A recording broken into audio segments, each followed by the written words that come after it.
Salut les focusiennes, salut les focusiens et bienvenue sur Reste Focus. Salut mon pote! J'ai une petite question pour vous. À quel âge est ton pape? Généralement assez vieux et à vie. Non, c'est pas vrai. Mais Benoît IX, ce gamin, a réussi à se hisser au sommet de l'église catholique alors qu'il avait à peine muet, à peine sorti de l'adolescence et déjà à la tête du Saint-Siège. Tu vas parler de Benoît IX et de son parcours stupéfiant? Oui, tu as raison. Son parcours est stupéfiant, sauf que le gamin est aussi corrompu qu'un politicien d'une série Netflix. Pas vraiment le genre de gars qu'on imagine en train de bénir les foules sur la place Saint-Pierre. Sa conduite scandaleuse et son mépris pour l'institution qu'il représente lui ont valu un bon nombre de regards noirs. Et pourtant, malgré tout ça, il a réussi l'exploit d'être élu non pas une fois, non pas 2 fois, mais 3 fois pape.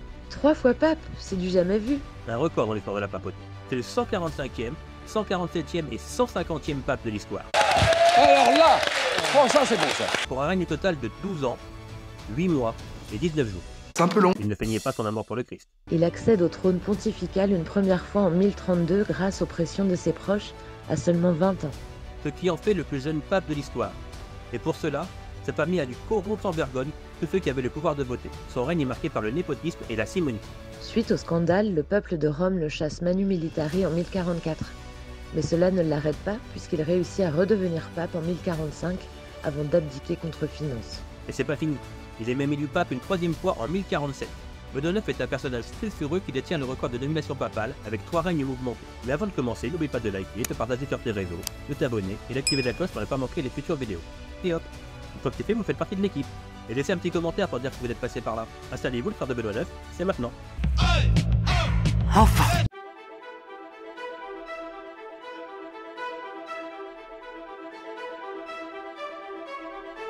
Benoît IX, de son vrai nom Théophylacte, naît en 1012 dans la richissime et influente famille des comtes de Tusculum, les Kennedy de l'époque. Benoît IX est né dans le Latium, et c'est le fils d'Albéric III, l'influent comte de Tusculum, et aussi le neveu des papes Benoît VIII et Jean XIX. Dès son plus jeune âge, sa famille le destine à une carrière religieuse prestigieuse, et grâce aux puissances de ses oncles, le jeune Théophylacte devient cardinal à l'âge de 12 ans. Élevé dans le luxe, ce garçon précoce gravit les échelons de la hiérarchie ecclésiastique à vitesse grand V. Un parcours express dû au népotisme de sa famille. À la mort de Jean XIX, Albéric le fait élire pape. Théophylacte est alors très jeune. Certains chroniqueurs de l'époque, comme Raoul Glaber, affirment qu'il aurait eu 12 ans lors de son élection. Cependant, cette affirmation est remise en cause par les historiens modernes. Il en aurait eu plutôt 20. Quoi qu'il en soit, Benoît IX est l'un des plus jeunes papes de l'histoire avec Jean XII, qui lui avait 16 ans lors de sa nomination. C'est jeune. Après une jeunesse de rêve, le petit Théophylacte passe la vitesse supérieure, direction le trône papal pour un premier règne qui s'annonce croustillant. En 1032, après la disparition de son oncle Jean XIX, un vrai jeu d'influence et d'argent a été orchestré par la famille Tusculum. Leur objectif, propulser le jeune Théophylacte au poste de pape, alors qu'il a à peine 20 ans. Parce que tout ça c'est magouille et compagnie, c'est politico, je ne sais pas tout quoi, mais... Malgré son jeune âge, Théophylacte est poussé par sa famille comme le seul candidat possible. Et pour ça, ils ont usé d'argent et de promesses pour corrompre ceux qui avaient le pouvoir de voter. Le jour de l'élection, les partisans des Tusculum ont même utilisé des hommes armés pour encercler l'endroit où avait lieu le vote. Tout ça pour effrayer ceux qui osaient ne pas être d'accord avec leur plan.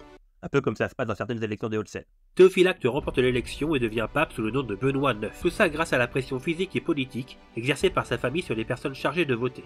Le truc, c'est que ton élection n'a rien de régulier. Elle a carrément ignoré les règles de l'église, tout ça à cause du népotisme, c'est-à-dire le fait de privilégier sa famille, et de la corruption qui régnait à Rome à ce moment-là. En particulier à cause des Tusculum. Il est donc élu pape à seulement 20 balais, et le piston familial fonctionne à plein régime. Mais une fois au pouvoir, le mec pète totalement les plombs. Fêtes, orgies, prostituées. Benoît IX vit la Dolce Vita et profite à fond de son nouveau statut. Il vend même les postes de l'église aux plus offrants, ça devient un vrai business. En plus de ça, il commet de nombreux excès et abus de pouvoir. Bref, le mec est complètement à l'ouest. La population de Rome finit par péter un câble. Tu pousses le bouchon un peu trop loin, Maurice. Et en 1044, ils se réunissent sur la place Saint-Pierre. Et ça chauffe grave. Les foules sont en sueur devant la bascade. Et ils virent Manu Militari, le pape honteux, et le forcent à se casser. Premier règne terminé en queue de poisson pour Benoît IX. Un règne de 11 ans et 10 mois, marqué par la dépravation et l'indignité. La réputation du pontife est irrémédiablement entachée. C'est le Bronx total pour la papauté en 1045. Benoît IX vient juste de démissionner en empochant une grosse somme. Du coup, Sylvestre III en profite et se fait élire pape à sa place. Suite au départ de Benoît IX, moyennant finance, Sylvestre III est élu pape plus pour contrecarrer la puissance des Tusculum que pour ses compétences. Mais quelques semaines plus tard, Benoît IX débarque en mode « Eh oh, en fait les gars, La papauté, c'est encore mon truc.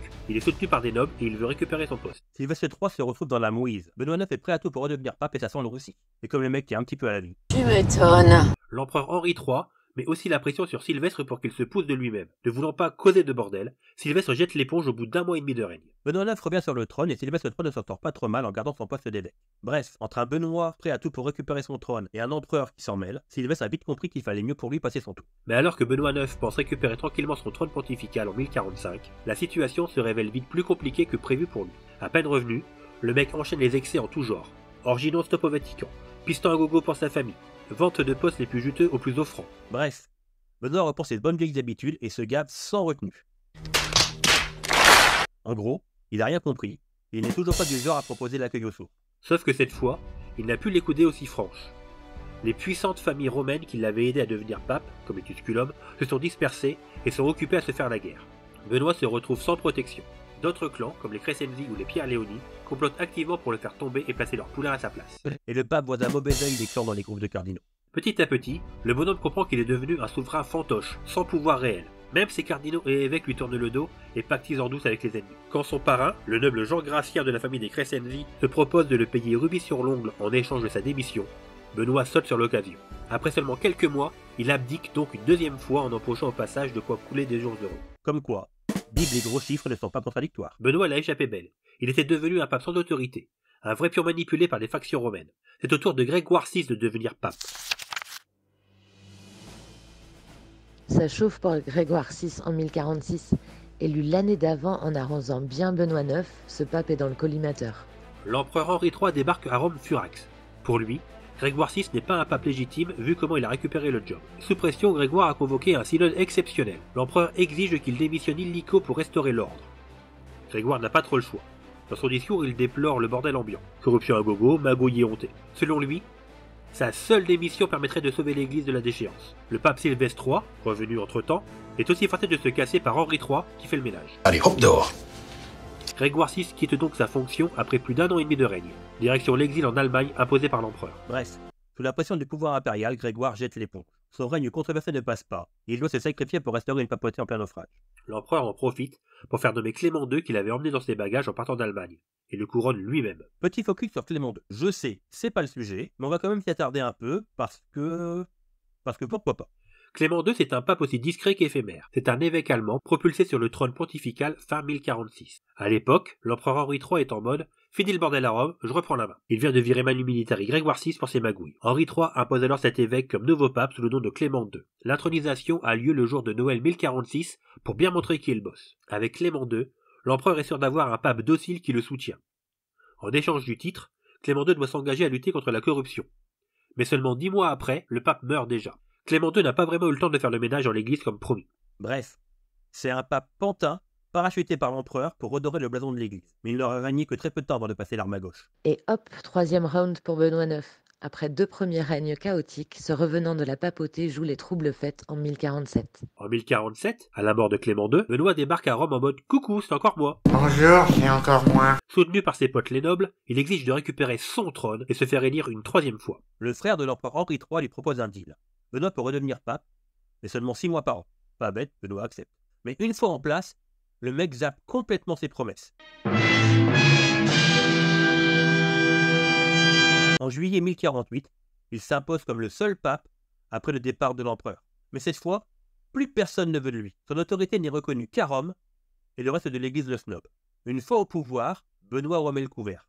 Famille à la fête, vente de postes prestigieux, bref, le mec change pas. Sauf que les Romains se rebellent, les excès ils en ont leur claque. Henri III envoie les gros bras pour virer le pape honteux. Assiégé au Latran, Benoît prend la poudre d'escampette en août 1048 pour chasser par les émeutiers. C'est fini, rideau, cette fois il ne reviendra pas. Bref, un dernier règne aussi court que chaotique pour Benoît IX. Le mec termine sa vie dans l'ombre, maudit et déchu. Es-tu conscient de cette conclusion fatale? C'est au tour de Damas II de régner. Un long règne de 3 semaines. Après la mort de Léon IX, Benoît IX a l'idée de revenir, mais il avait compris qu'il n'avait plus de soutien. Il meurt en 1056 dans l'anonymat le plus complet. Ce qu'on peut en conclure, c'est que la réputation de Benoît IX est très négative. C'est con ça. Il est décrit comme ayant commis des adultères et des homicides.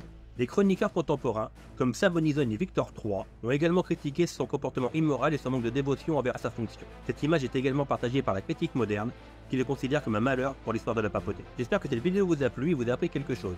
Si c'est le cas, dites-le-moi en commentaire, laissez un pouce, partagez sur vos réseaux, abonnez-vous et activez la cloche pour ne pas rater les prochaines vidéos. Tchuss, soyez curieux et n'oubliez pas, c'est en connaissant le passé qu'on comprend le présent et qu'on appréhende l'avenir. Quant à nous, on se retrouve bientôt pour une nouvelle vidéo.